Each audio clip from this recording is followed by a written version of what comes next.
Just so so you can see a little bit better. Handouts, good. My name is Peter Lewis. I introduced myself a little bit earlier, and I live here in Washington, D.C., and I kind of dubbed myself as a technologist. I think I explained that I was one of the 5 co-founders of Cellular One. That was the first cell phone company in the U.S. It's now called AT&T Wireless after Singular bought them. So I basically am going to be addressing, if I can get my pointer and pen to work, and Jason messed it up there. Okay. But anyway, part of what I'm going to talk about in the first grouping of 3 things. Come on, there we go. So 1, 2, and 3 are going to focus on telecommunications threats and the race for technological influence. And the 4th slide, or the 4th bullet on your handouts and up here on the screen, is going to basically address complex systems, which people say there's really no definition about, but I disagree with that. So on these first 3 here, I'll start off with those topics of discussion. And what the telecommunications threats and the race for technological influence are with domestic public cellular telecommunication systems, with Internet of Things, commonly called IoT, which is right now the #1 fastest growing technology worldwide, and unmanned aircraft systems. So I'll go into a little bit more explanation on 2 and 3 as to what they are, because I think everyone is pretty it's so ubiquitous right now, the usage of cellular and the ownership of smartphones. But basically, this started back in 1982, on June 7th, 1982. That was the release of the rule, and the first day and the only day that you could apply for a domestic public cellular telephone system. Right now, that is the longest rulemaking ever in the history of the Federal Communications Commission. The notice of proposed rulemaking was let on this in 1968, and it took 14 years to promulgate the final rule in 1982 for cellular. Why? Because it was a threat to the existence of the public switch telephone network. In other words, the wireline network guys. So I was on the Land Mobile Advisory Committee. There were 10 of us that formulated the rules as to how this cellular thing was going to work, what the wattage output, power levels were going to be, how the cells would communicate with the phones, how the cells would connect to the switches, and how this whole thing was going to work as you meander around the city and go from cell to cell. It would hand off and not cut your telephone or data session off. So it's been a long road for me, but it's also been gratifying to some degree in being a major grandfather in the development of the domestic public cellular industry. But it's also been something that I've hidden from, because when I stand in line at Safeway and I hear someone behind me talking all their personal business or lighting up their telephone in the movie theater, and I'm one of those people that say, "Would you cut your damn phone off?" Sometimes I get embarrassed about the fact that I was one of the people that was involved in creating this thing. So people didn't know back then what cellular was. The only thing that related to cellular was women's cellular makeup, and so when you said cellular, people had no idea. They thought it was a home phone, a wireless phone that was just extended to a little bit further. But at any rate, that was my involvement in this. Of course, before even 3G, we had 2G, and then we had all analog. So we started with analog. We did a lot of experiments. We had 100 test customers in the DC, Baltimore area. We sent reports in to the FCC on what the results of those tests were. We would try and hand off from cell A to cell G, and kerthump, you lose communications and whatnot. Well, during the whole proliferation of this industry, we've seen it go from almost nothing to everyone's got one now. And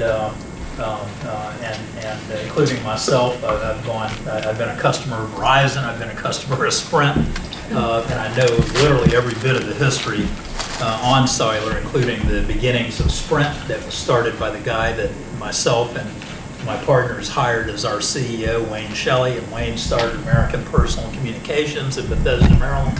Next thing you know, he got a knock on the door, and it was Sprint saying, we want to buy our company. So they renamed Wayne's company to Sprint Wireless. So I know the evolution of all the big guys because we were before all of them. And but you know, the focus today is on telecommunications threats in that race for technological influence. And when you see everyone on the subway with a cell phone in their hand, and every 30 seconds they're checking their phone for a tweet or for a text or whatever, you know, it's really, I find it kind of amazing. And I just sit there on the subway with my holy blue jeans on and never identify that I was involved in that because, like I said, sometimes it's embarrassing to say that I was.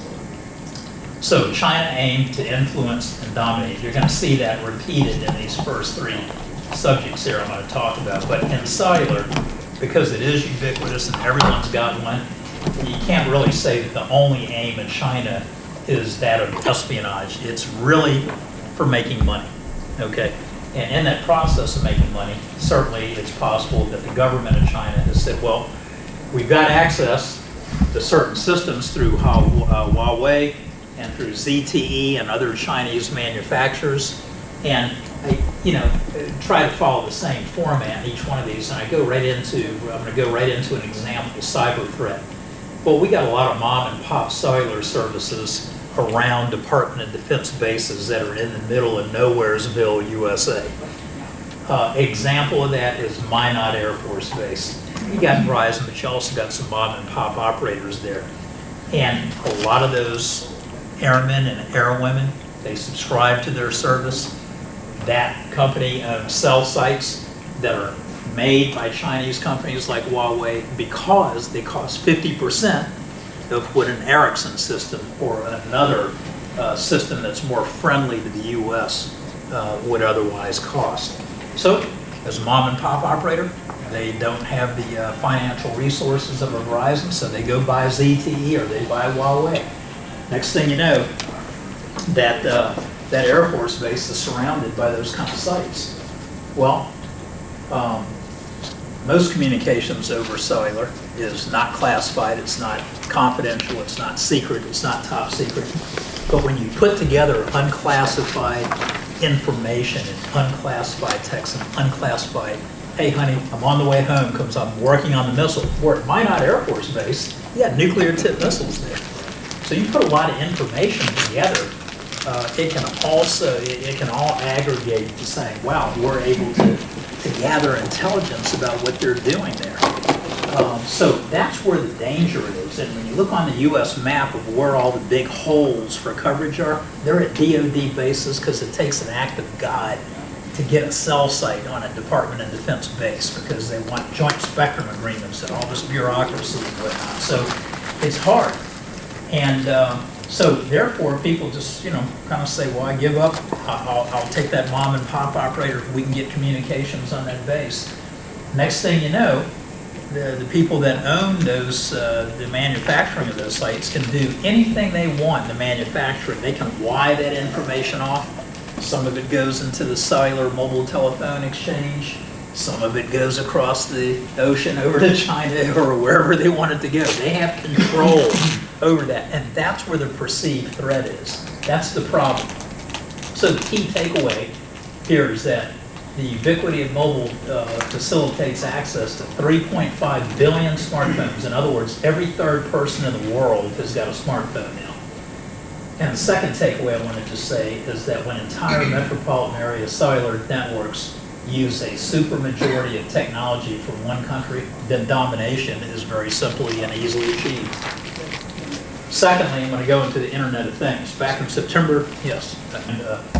So on Internet of Things, back in September 1985, the FCC asked me to give a talk to the Congressional Black Caucus's 15th legislative weekend, and I did so. I decided to talk on the subject of cellular, and in that talk, I came up or discussed why it was important to us to subscribe machines and devices and things to our cellular service. I wanted more than just human beings to buy cellular phones. I wanted to get that subscription fee from as many things as we can get them from. So the ARPANET was out there before the internet, and that's basically what DARPA, the Department of Defense Army, was developing, and then there was a technology transfer. It was used in educational institutions, and then it was renamed from ARPANET to internet. So back in the early 1980s, I was already using the internet, and very few people were except you know. So we're the two people in the room that were using it way back in the early, when no one knew what internet was. So in that talk, I accidentally came up with the term Internet of Things, because it was basically a desire to integrate cellular and be able to manipulate and control devices like elevators and buildings, and what's the status, so what's the health status of those devices. And in that speech, which I had the original, I called it the Internet of Things, not knowing that it was going to blow up into a major industry. So I was the one that coined the term Internet of Things and also developed the concept behind it in that speech. Just as a little bit of a background, there was an article by Chetan Sarma. It was called Correcting the IoT History, because this guy that said he was the one that invented it in 1989, I predated him 14 years and did it in 1985. So it's on record now, and Stuart has helped me with his faculty staff in memorializing that on the internet in a wiki. And then some people come in and change it again and say, no, it was Kevin that invented it. It's like, okay, so that war is still going on. But yours truly is the one that came up with that term. So here, when we start talking about every single device, if it's got juice running through it, if it's got connectivity, it's a device. And if it's a machine, a generator, your furnace, and look at all the stuff that's available right now, including Ring. Everyone's getting that Ring doorbell and putting it in front of their house, and when UPS comes, your phone is alerted, and you look there and say, oh, it's the UPS guy, or the UPS gal, and our Nest thermostats and all that. Well, these are all hackable devices here, and you probably saw recently this Amazon lawsuit that took place just weeks ago, where they hacked in to the Ring, and this is a class action lawsuit, by the way, and the hacker was talking to the guy's kids, okay, on the Ring doorbell, and scaring the hell out of the kids. And so that's what, you know, the whole thing behind that lawsuit is that more people are joining it, and more people are also saying how vulnerable they are to these things. Well, where do the control boards come for the Ring and from the Nest? They're made in China. Okay, so you have to have a device, you have to have a sensor. Let's say, for example, when you drive into the Exxon station to get gas in your car, and you see a piece of paper dangling off the pump, okay, in the wind. And when you pull up to the pump, you see that 15 feet away. What is it going to say? Before you even get to the pump and you see a piece of paper taped, it's usually striped paper, by the way, line paper, and it's taped to the pump. You don't go to that pump, because what's it going to say? Out of fuel, right? Don't use this pump. But the owner of the gas station told that college kid, that's why it's always line paper that's on the note, because they're up there studying for finals and whatnot. They say, oh shit, you know, I ran out of fuel. And they go scribble a note, out of fuel, and they tape it on there. And but the owner said, boy, take this 20-foot stick, put it in the hole, and if it comes up to the red line right here, that means we're at about 28% fuel left. Pick up the phone, call the refinery in Baltimore, and order more Exxon 93 octane.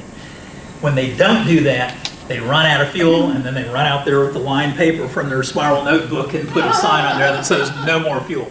With the Internet of Things, we go into that sensor, we put a sensor, you know, on that control mechanism, and when it says we're at 28%, there's a control board that says release the gate and send this email out to the you know, to the refinery, and the refinery then comes the next day. They're the, you know, white knights on the horses, and they get there in the morning at 5 in the morning, and you see that truck out there when you're in rush hour going to work. That's why it's there, because it automatically notified them and says we need fuel at Exxon station number 48 that's at Connecticut, Nebraska Avenue, Northwestern DC. That's how the Internet of Things works. So it allays those, it solves those kind of problems, automatic notification. Because if you can't get fuel there, you're going to go across the street to the BP and you're going to get your fuel there. And while you're there, you're going to pick up a pack of Marlboro cigarettes, you're going to pick up a bag of potato chips, and you're going to get an $8 car wash. So Margaret that owns BP is the one that got the money, not Steve that owns the Exxon. So that's why the Internet of Things is important, and it's propagating into everything in our lives. And the new addressing scheme for Internet, instead of being Internet version or IP version 4, it's version 6. Version 6, we're not going to run out of Internet addresses anymore. None of this 4-octet address thing. Every blade of grass on the earth with V6 is going to be able to have its own Internet address. That's how many Internet addresses that version 6 is going to be. And that is the difference between 4 and 6? Yes. I mean, numerically, the difference. There's going to be an unlimited, yes. That's going to be the case because we need to have that many addresses to be able to have a separate autonomous address for every single device out here. So this is like the stars are aligning correctly with with Internet addresses and with the Internet of Things and the increase in devices. So devices now can get very, very smart. Red light control boxes. No longer are you going to get to the intersection and all 4 lights are blinking red because the controller went crazy. The red light person in Northwest DC that's Margaret that takes care of Northwest DC. She's the technician at the red light department of District Columbia. As soon as that red light system goes bad at the intersection of 5th and Main, she's going to get notified and she's going to go. In addition to that, it says there's a Lewis number 509 module as opposed to that red light over there that's an Umpleby model 628A. They know to bring that module.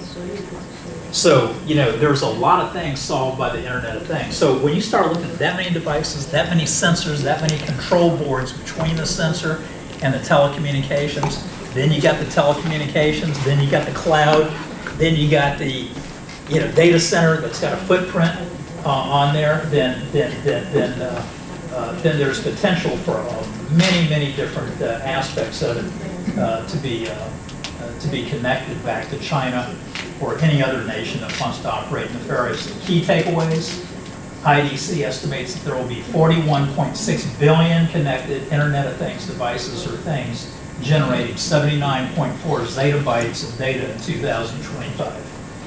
Secondly, the next key point I want to make, or takeaway for you, is that manufacturers can help mitigate the situation by baking in more security features into these devices.